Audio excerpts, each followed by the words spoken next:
Steve, what changes this week now that the conference play begins in terms of preparation and practice? Anything intensify or change? Yeah, I think it's naturally changed. Everyone's focused. Nothing's had to be said.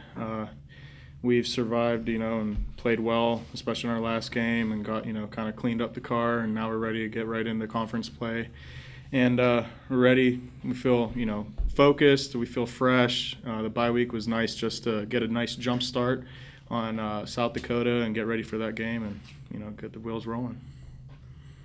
What do you think was the biggest accomplishment or achievement during the bye week? Last week over the bye week was just getting some good work, good on good, going against the offense, ones on ones, twos on twos. We had a lot of good fundamental work. Kind of got back to what we did during camp as far as getting the fundamentals tightened up and reviewing some plays, different formations, techniques, and that kind of stuff. You're 3-0 against these guys, but they've given you some fits over the last 3 years. Yeah, really anybody in our conference you can't take lightly. Luckily, South Dakota, we've played relatively in the beginning of our seasons or in the middle, so we're not really fried out.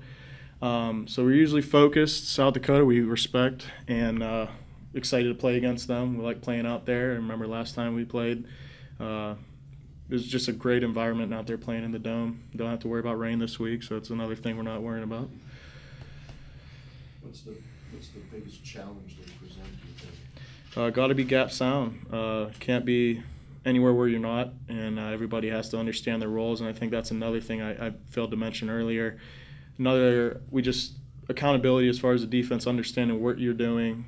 This back, he loves to bounce it around. If he's looking to hit it downhill and he doesn't see it there, he's going to try looking where you're not. So he has good vision in the backfield. It's something we need to take note of. Is that one of the toughest places to play, Steve, because it's a small venue, it's indoors, seems like the crowd's right on top of you? Yeah, it does.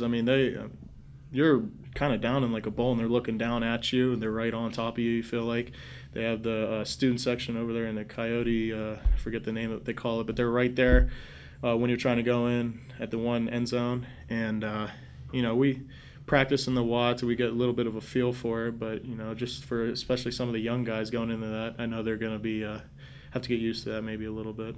Can you talk a little bit about the defense? You guys in 3 games have given up only 12. I know you're not in the secondary, but 12 pass receptions for 63 yards. Just talk about that a little bit. Coach McNutt, he's on them hardcore. The guy's intensity is amazing. I've never seen a coach come in every single day fired up. Even though he coaches in the back end, especially when we go over field goal block and when we do tackling drills, he's on us like I'm one of his players, and that intensity definitely starts off practice well, and then it carries over to his individual work.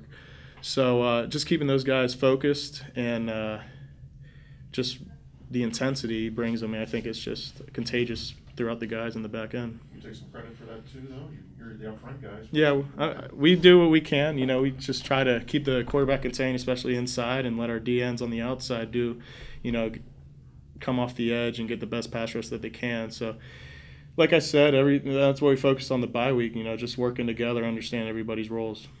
You said you've never seen someone come in every day fired up like that. Joe Tracy was kind of like that. Yeah, he was. I think Coach McNutt, just being a little bit younger generation, can relate to us a lot better. He's a lot, he not only can he relate to us, but the way he just gets in some guys' faces and he pulls the best out of them, I think he does it in a real effective way. Do you pay attention to the rankings? I think 5 teams from the conference are in the top 10 of one of the polls. Do you pay attention to them? Somewhat. I know we moved up, I think, last week, which helped. I don't pay attention, I guess, as much as some of you guys do. But I think that just goes. I think that I speak for a lot of guys on the team. It's not really that stuff. 1 week it can mean something, and the next week it can mean nothing, depending on what you do on the field on Saturday. How far has this defense come from, even a year or 2 ago? How different is it, not only from a scheme standpoint, but from the way you guys are playing? I would say that just seeing how, you have playing D-line, I'll put it this way. Playing D-line, knowing that you have a back end back there that can defend the ball well, make plays, it just, let's say a team gets a first down, the adversity isn't as much of a challenge just because you guys are playing a lot more together. And I think that's what we're doing right now. So, you know, some plays will happen here and there, but, you know, I feel like we can pull together a lot easier. And we know we have the talent. I think we have a lot more confidence playing. And it's just something that we might have lacked before we didn't, you know, showcase enough.